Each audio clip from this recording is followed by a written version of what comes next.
Colombia विश्वविद्यालय में अध्ययन। तो हेलो फ्रेंड्स, कैसे हो आप सब लोग। उम्मीद करती हूँ सभी लोग अच्छे होंगे। तो फ्रेंड्स, 2 फरवरी 1913 को शाम के समय सूबेदार का देहांत हो गया। उनकी शव यात्रा में हजारों लोग सम्मिलित हुए थे। घर का दुखी बेशोकाकुल माहौल और सूतक के दिन, इसलिए भीमराव ने अपने अधिकारियों को सूचित कर दिया कि छुट्टियां समाप्त होने तक मैं बड़ौदा नहीं आ सकता। महाराज के मन में इस तरह का विचार चल रहा था कि कुछ छात्रों को बड़ौदा संस्थान की ओर से उच्च शिक्षा के लिए अमेरिका भेजा जाए। इस दौरान महाराज का निवास मलबार हिल स्थित राजमहल में था।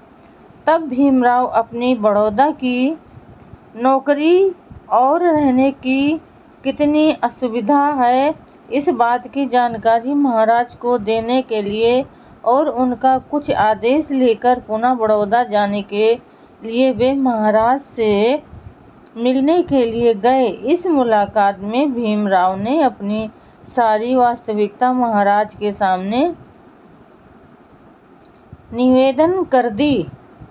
इस प्रकार भीमराव के बारे में सारी वास्तविकता महाराज के कानों तक पहले ही पहुंच ही गई थी।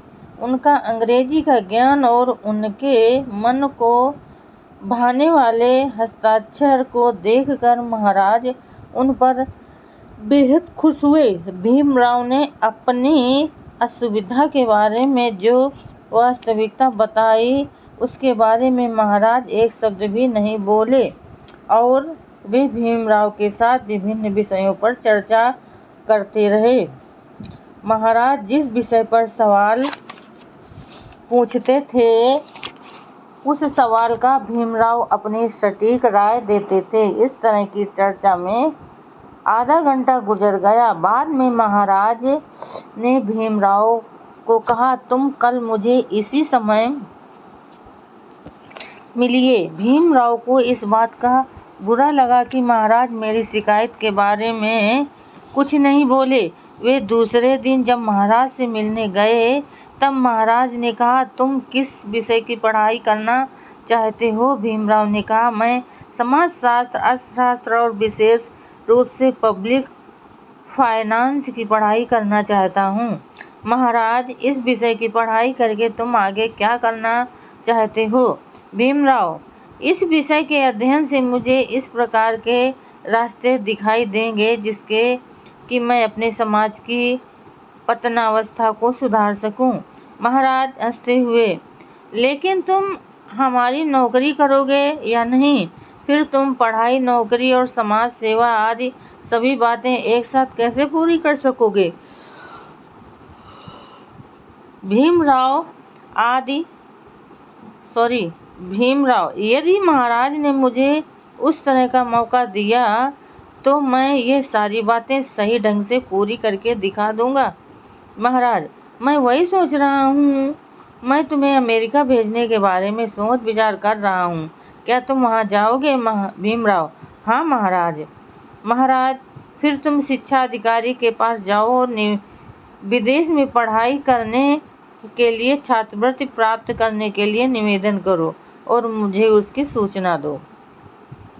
महाराज के ये शब्द सुनकर भीमराव को बहुत ही खुशी हुई। उन्होंने बड़ौदा को अपना निवेदन भेज दिया, जो स्वीकृत हो गया। हर माह 11.5 पाउंड की छात्रवृत्ति 4 अप्रैल 1913 को मंजूर की गई।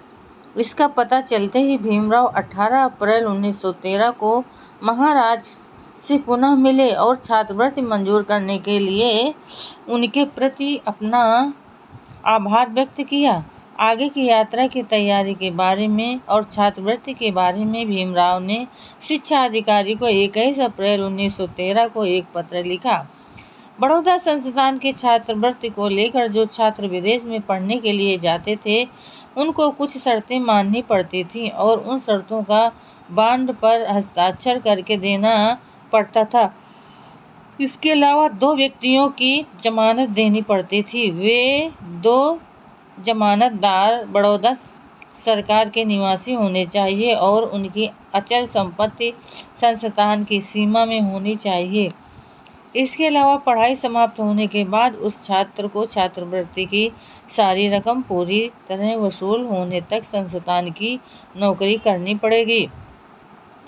भीमराव को 2 लायक व्यक्ति जमानतदार के रूप में मिलना मुश्किल था और इस बात को भीमराव ने महाराज के सामने स्पष्ट रूप से कह दिया था। इसलिए इस तरह की शर्त भीमराव पर न लगाई जाए, इस प्रकार का आवेदन नायब दीवान ने दे दिया था।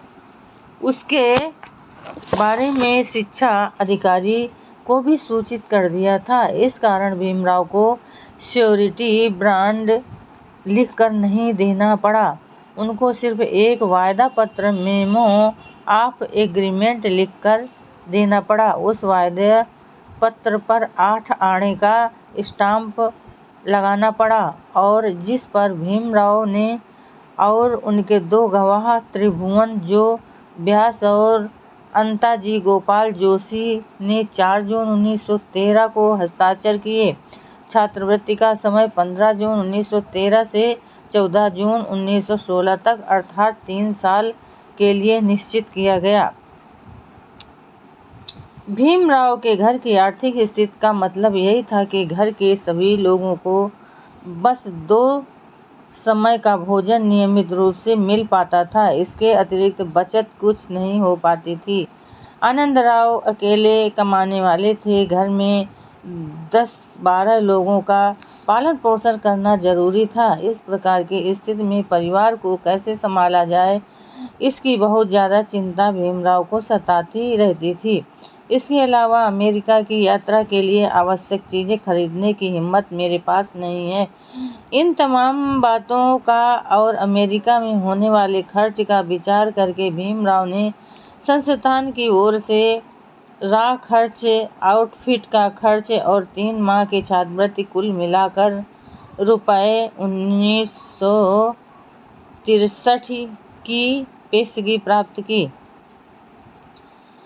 उसमें अपने खर्च में यथासंभव कटौती करके कुछ रुपया परिवार के लिए रख कर और समय समय पर उधर से पैसे भेजने का भी वचन देकर भीमराव अमेरिका जाने के लिए समुद्री जहाज पर चढ़े। उनकी SS अकोना नामक समुद्री जहाज सोमवार 20 जुलाई 1913 को दोपहर 12 बजे न्यूयॉर्क शहर में पहुंचा। समुद्री जहाज से उतरने के बाद भीमराव कई लोगों से पूछते पूछते न्यूयॉर्क शहर के कोलंबिया विश्वविद्यालय के कार्यालय में पहुंचे। विश्वविद्यालय का समर सेशन, ग्रीष्मकालीन सत्र पहले ही शुरू हो चुका था। इस वजह से भीमराव को उस सेशन में प्रवेश नहीं मिला। उनको सितंबर में शुरू होने वाले टर्म बारी के लिए प्रवेश मिला। उन्होंने यूनिवर्सिटी के छात्रावास हार्टले हॉल में पहला 1 सप्ताह गुजारा, लेकिन वहाँ का भोजन आमतौर पर गाय के मांस का होता था और वह भी अच्छी तरह पकाया हुआ नहीं होता था। वहाँ का भोजन भीमराव को पसंद नहीं आया, इसलिए उन्होंने हार्टले हॉल छोड़ दिया और वे 114वें रास्ते पर स्थित 554 पश्चिम कॉस्मोपॉलिटन क्लब में आकर रहने लगे। वहाँ कई अन्य भारतीय छात्र भी रहते थे। उनमें से एक मिस्टर दीक्षित भीमराव का सतारा हाई स्कूल का सहपाठी भी था। तो फ्रेंड्स, आज के लिए बस इतना ही। कल फिर मिलेंगे अगले नए वीडियो के साथ। तब तक के लिए फ्रेंड्स, जय भीम, नमो बुद्धाय।